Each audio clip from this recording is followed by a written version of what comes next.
Welcome back. Jamal साहब, दुनिया में बहुत तेज़ी से बड़ी बड़ी तब्दीलियाँ हो रही हैं। अरब स्प्रिंग की अगर आप बात करें, लीबिया, इराक, शाम की आपने बात की ना, दुनिया के लिए एक बहुत बड़ा थ्रेट जो है वो इस वक्त दाइश है। दाइश जिस तरीके से फैल रहा है, और अब तो इस्लामिक ब्लॉक जो है उसमें 39 कंट्रीज़ की एक मुश्तरका फ़ोर्स भी बनने जा रही है, जॉइंट फोर्स भी बन रही है। इस दाइश की थ्रेट को फिर पूरी दुनिया के लिए आप कैसे देखते हैं?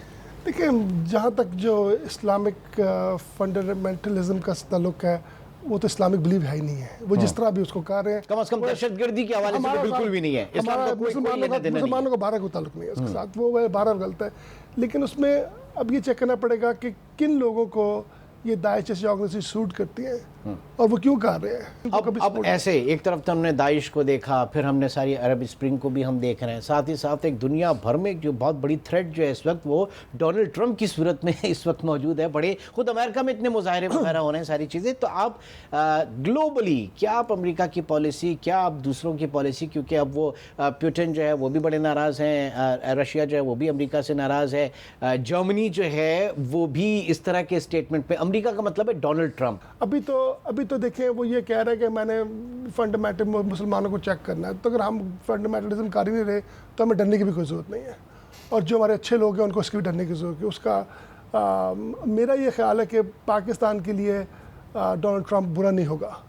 रेफ्यूजीज़ के हवाले से बात करते हैं, जर्मनी के ऊपर बहुत बड़ा प्रेशर है, और इस रेफ्यूजीज़ के हवाले से क्या कहेंगे आप, इस वक्त जो पॉलिसी है उनकी? देखिए, जर्मनी ने तकरीबन 1 मिलियन रेफ्यूजीज़ लिए सीरिया से।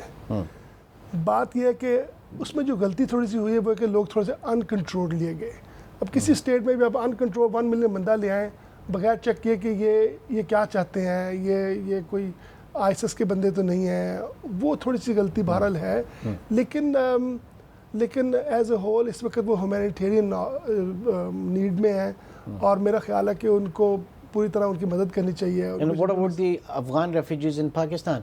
यूनाइटेड नेशन के जो सेक्रेटरी जनरल है पाकिस्तान के लिए, बड़ा वो he spoke very very high words for the nation. हाँ, पाकिस्तान ने बहुत लोड काफ़ी सालों से उठाया हुआ है, और पाकिस्तान को भी उनको कंट्रोल करना चाहिए, चेक करना चाहिए, चेक एंड बैलेंसेस होने चाहिए। जो सिविलाइज्ड लोग हैं वो रह सके, जो वहाँ पे हमारे मुल्क में आके क्रिमिनलिटी करते हैं, they have to go back to Afghanistan. अच्छा जमाल साहब, बात करें अगर पाकिस्तान की सॉवरेनिटी की, तो जब द मोमेंट कोई भी अप्लाई करता है, एक पाकिस्तानी बाहर पॉलिटिकल असाइलम के लिए अप्लाई करता है, तो उस वक्त आप कैसे देखते हैं वो पाकिस्तानी ग्रीन पासपोर्ट जो है वो कहाँ? देखिए, जिस वक्त भी आप पाकिस्तानी पासपोर्ट के साथ कहीं असाइलम लेते हैं, पाकिस्तान की पासपोर्ट की वैल्यू तो उस वक्त गिरती है।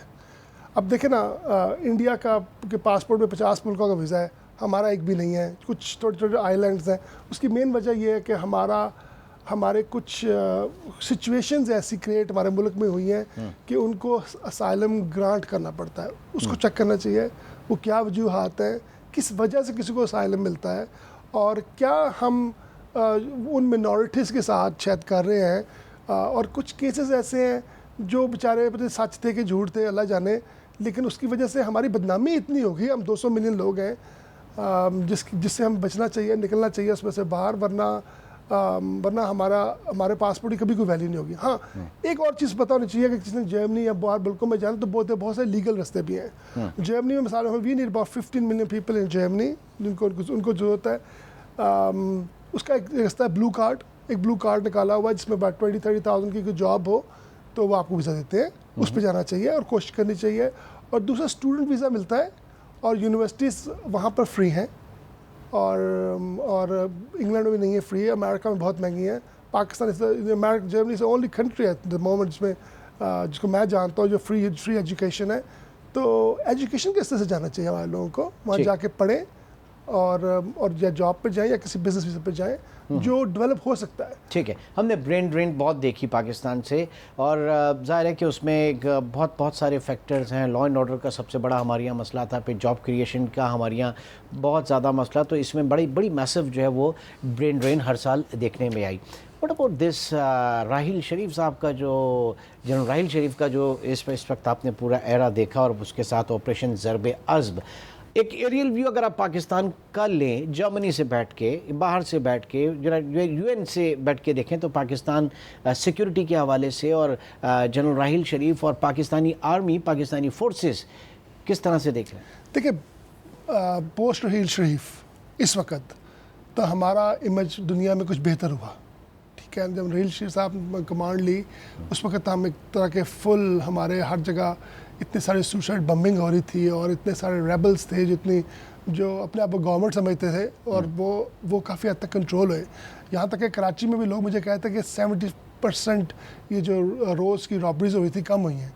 तो इसका मतलब है कि उनका जो टाइम था बलूचिस्तान में भी जहाँ भी उन्होंने ऑपरेशंस किए हमारे लिए अफर्मेटिव पॉजिटिव हुआ। अभी कितनी देर तक पॉजिटिव रहते हैं हम देखते हैं, अल्लाह करे।